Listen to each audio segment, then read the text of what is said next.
Hey, you guys, back with another episode with Street Talk with the MuleMan. Here with Chucky G. Chucky G. What's up, my man? What up, dog? What's up? All right, man. Hey, so we've been out here on the streets, and we're at the beautiful home now of Chuck. So we're here. I'm gonna ask you the same kind of things, man. How was it? Where did you grow up? Grew up in Hemet, lived in the same house my entire life till I went away to college. Right Grew on. up with you. Yeah. Grew up with me. We went to high school together. So Hi. very cool.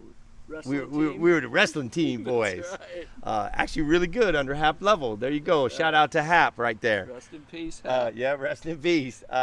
So how was growing up? Did you have both your parents at home? Yes, both Yeah. parents at home, very vanilla. Just both parents came home every night. You know, as far as structure, there wasn't a lot. They both worked all the time, and we were kind of home alone till they got home later in the evening.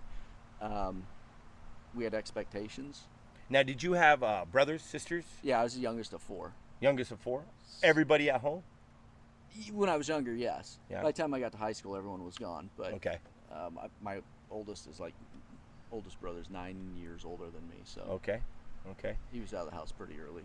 Now, so you said that you had a lot of time on your Mm-hmm. own after school and things, not much structure, right? No. Didn't have to come home. You didn't have practices that you had to be at. We played little league, things like that, but it's not like how it is now, all crazy and all this travel ball people Structured. structured. Yeah, there was Yeah. no structure to it. Little league, we had motorcycles. We could ride our dirt bikes when we got home. We played with the neighborhood kids. Kind of grew up in the Orange Grove, so we'd go Okay. out there. Lived out in the east end of Hemet. Yeah. Yeah. All right. Cool. Now, how was school for you? Now, were your parents, do you remember much from like elementary school and? I just remember the expectations. You had to Okay. do good in school. Okay. They didn't sit down and make you do homework every night or anything like that, but it was like they laid down the law. And so I always did well. School was easy to me, so it came easy, and so I always did well in it. Did you work really hard at it? No. No, it came naturally. I could listen in class and then not have to study. Do you remember doing like lots of homework at home? Never. It was always I'd get all my homework done in school or in class. I don't, unless there was like a big paper in high school or something. I never did anything at home. All right. Now, what do you think that structure or those expectations made the big difference for you to want to go to school? I mean, did you want to like keep going to college and to be this professional, or was that just something that kind of came about because it just kind of happened, or was there? Those were expectations too. My dad is first generation born here, and Let's get to that. Where was your dad from? he's from L.A., but his family all had to come from Armenia during the genocide in 1917. So his parents were both born in Armenia and had to flee when they were little kids. But so he worked in the grocery business. He was a butcher, and he made sure, he goes, all my kids are getting college degrees. He saw that the doors that would open up to an immigrant like himself, it was huge. It was a deal breaker. It would bring you out of being just impoverished, and it can bring you into the middle class. And he recognized that, and he made that goal for all of us, that he would pay for it, but we were all getting our college degrees. And so he wasn't a college educated. No. Now, how about your mom? Nope.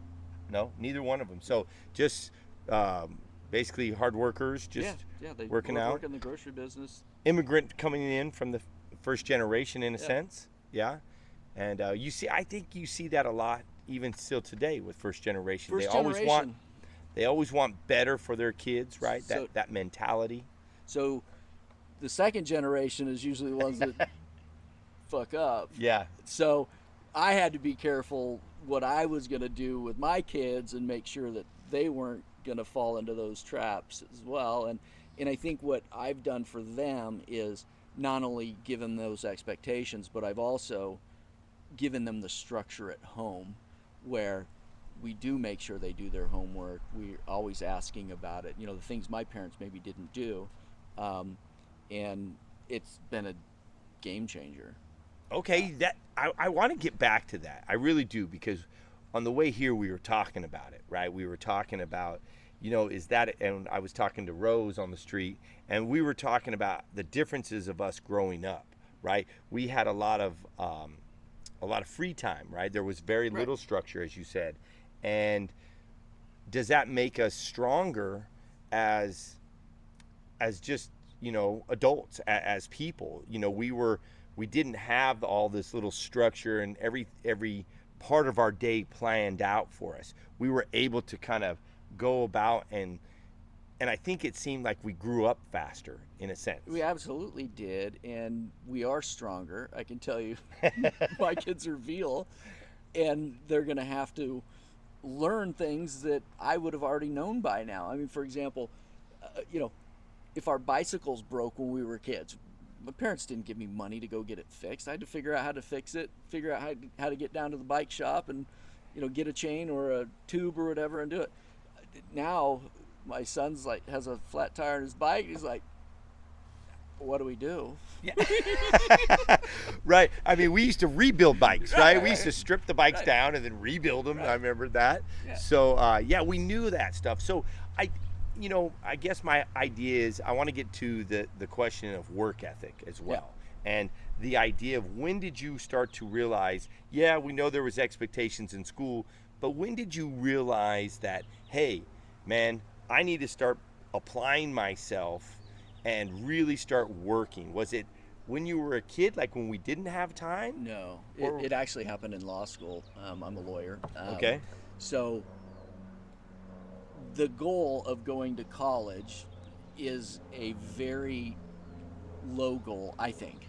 And so my parents didn't know any better. They thought, hey, our kids are all going to get college degrees. That's what's most important. So when I got into college, that was the goal. I'm done. Now I just need to get a degree at some point. My grades didn't matter. None of it mattered. A, B, or C? Or D, it didn't matter. Right. And so I graduated doing the bare minimum in college, and when I was applying to law schools, I was getting laughed at. And the school I ended up going to was like, yeah, you're going to have to get in like the top 5% of the entrance exam to even come to our school. Oh, really? Okay. So I took the entrance exam, I studied for it, and I've always been good at school.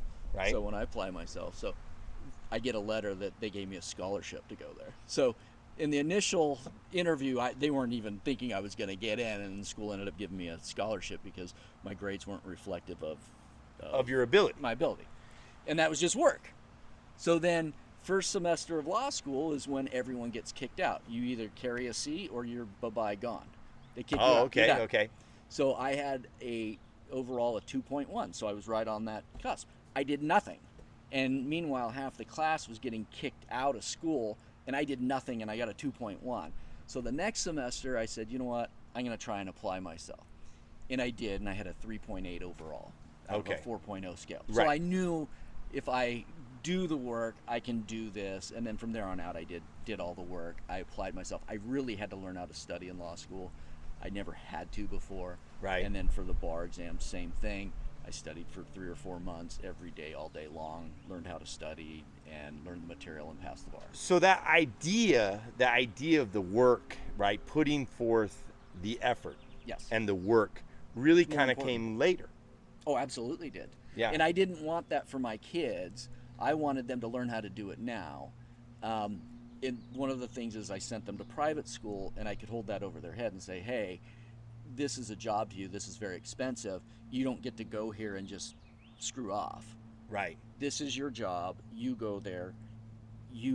I don't care if you're an A, B, C, or D student. It didn't matter to me. It was if you're giving 100% of your effort. That was the most important thing. And that was the difference from, I guess, the limitations I saw in myself in growing up that I didn't want them to have. Right. And I think we see that with kids today, right? So in my class, one of the biggest things that I will say to the kids, it doesn't matter who you are or what level you're at. Can you read? Can you not read? Are you the best reader? Are you a middle reader? Or are you just a low reader? You can't read really well. Right. And I think the thing that separates that is the effort. Absolutely. Right? That the lowest of the lowest kid can put forth the most effort and will get there and have success in the class, as opposed to the really smart kid who does absolutely nothing and says, I don't care. Right. You know. And so when you were there in college, like, how was it? Like, let's get back to high school. When you were in high school, and were you thinking of college? Obviously, you said Yeah, you were you had because to. you had to. Your Right. dad. So parents were a big thing. Yeah. Oh yeah. Absolutely. The idea. Now, do you think it had to do with the being the first generation? I don't know why my dad wanted, but I think so. I think he saw that as a way out of the grocery business, working just a menial job like they did, and they became successful at what they did. But still, it was, life can be easier when your finances are, when you make more money, and that's, I think, what they saw. Right. Okay. Now, what do you have? Just a simple message to these kids of today.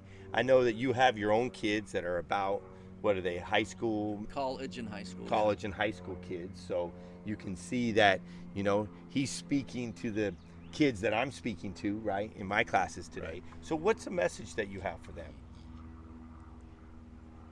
To get out of your situation, you have to work at it, and you have to have a plan. So you may not even realize your situation's good, bad, or indifferent, but if you don't like your situation, get out of it. And you can do that through education. You can do that through hard work. You don't have to go to school. You can go learn how to be a plumber, an HVAC guy.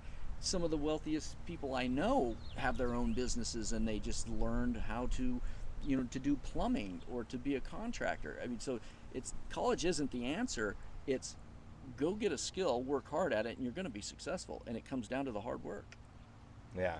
And what did we talked about? Do you remember when we were talking about? This is a couple weeks ago. We were talking about it, and you had said something. I forgot. So I'm hoping that you remember. Now I don't know. We're a little old. Yeah, we're a little old, man. We forget a lot of the stuff. But there was something that you said. I forgot what. Do you remember? Fuck, I don't. We were talking about like this idea of work ethic and Right. work ethic. But you said, is it like a standard or? Oh man. I mean, you don't. There was something that was a key that you said. I don't remember the context, but no one's going to hand you anything in this world. Right? And no matter how much they say they do, and I think kids get caught up with this victimhood, right? Absolutely. That they are the victim. They're a victim because of where they live. They don't live here in Temecula with a pool and a nice, patio. They might live in an apartment in San Jacinto. I lived in the Right. poorest house in Hemet. I mean, And so, right. I so- had a friend, Ray, Right? who was a wealthy kid, always had the nicest car, the nicest clothes, and I'm like, that would be cool. But it How was, do I get that? Well, there you go. So how? And I think kids today, they look at it and they would say, "You owe me something," because I owe you nothing. I grew up and I'm starting from behind the starting line, Mm-hmm. right? I'm growing up in a 1-bedroom apartment with 5 people, and I live in San Jacinto, and it's poor and it's bad, and and even the kid who lives in the 5-bedroom house in San Jacinto, he's much better than me or she's much better than me, and so what do you owe me? So, nothing. Absolutely nothing. One of my kind of like the guy, the legal defense guru in Riverside County when I was starting out, I've become really good friends with him, and he mentored me through when I was younger. And when talking to clients, when there's a prospect of going to prison or there's a prospect of something bad happening on the case, he gave me this kind of the sit down talk and goes, you've got to tell these people that, look, winners win and losers lose. It's the history of the world. And what he meant by that was it's all attitude and it's all work ethic. So if I have a client that needs to go do 2 years in prison because the going to trial he's going to get 10 years, hey, it's 2 years out of your life. At the end of the day, you get out and you can let this affect your life negatively, or you just make it into a positive. And those that make it into a positive win. And so that's the same message. Doesn't matter where you come from. If you're going to go through life thinking that someone else owes you, you're not going to get ahead. You're going to lose. You're going to lose. You're going to be the loser. Yeah. And by loser, I mean just... Right. Not like, oh, you're a loser, you know, but... Right. So you're not winning at life. Right. Let's put it that way. Because it's attitude and it's work ethic. You can't blame others for your lot in life. You are the only one that can change it. No one else can. And I think there it is, you guys. And so excellent talking to you, man. I'd like to talk to you again, maybe about just your whole business. You know, the whole your whole lawyering and being like that. I know I have firsthand knowledge of that one with my son. Yeah. So it'd be good just to kind of get into that. I think that's going to be. I can tell you that your son's brought in so much business for me. Hey, shh on that one. No, really? Oh, hey, yeah, well, just the result was incredible, and I know you guys were happy with the result that he got, and everyone from Hemet knows about it. Right. And so, unfortunately, the phone hasn't stopped ringing. See, we help each other out here. No, but it would be good. I think that's going to be our next segments, when we get beyond this of work ethic and what it takes just to get here, right? I think then we'll get into, okay, like you said, you were in college and then it kind of clicked. Right. I know for me, kind of the same thing. I walked out my door one day. I was probably 22 years old, and I realized I'm working harder to try to be a rock star than I am at my job that I'm making money, and I'm spending money as trying to be this rock star. Right. So, it kind of clicked, like, why am I working harder at losing money than making money? Right. Well, I think that's what it all comes down to. It comes down to where you in life, for me particularly, found a niche. That I said I can make money doing this, and I like doing this, and you have to find something you like. And what struck me right then, the light bulb went off in my mind, and it said, no matter what I do, you got to make money. Well, not only got to make money, but I got to work. Right. I got to work really hard at it. Right. Even if I'm not making money, it's going to pay off, right? That payoff of working and the work ethic is going to pay off. And hey, Chucky G right here is a prime example. After watching one of your earlier videos, do I get to play some Metallica now on my guitar? Yeah. Hey, yeah. And just to let you all know, he truly is the rock star, right? He truly is. So, tell us a little bit about what happened after that with music. When I was in college, I bought my first guitar, and I just sat down and worked my ass off. There it is again, work. All right, we're gonna start off with a little. We'll do a little Metallica, something, or some songs that somebody would know, and then we'll throw a little. What is it? 4019 song. Okay. All right. Here's a little Metallica.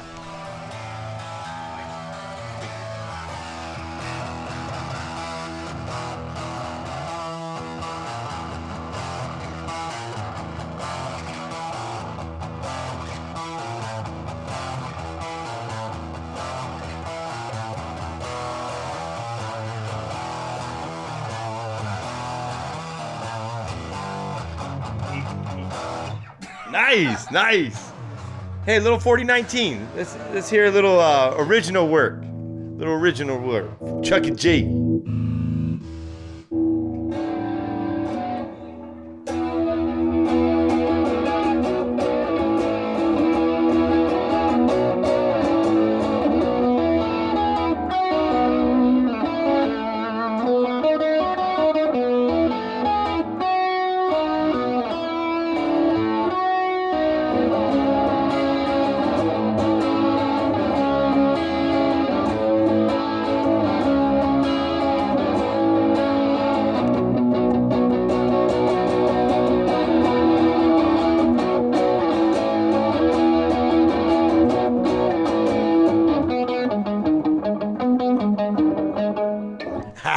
Hey, a nice little chord right there, baby. Hey, you guys, once again, with Chucky G, Street Talk with Real MuleMan. See ya. Lates.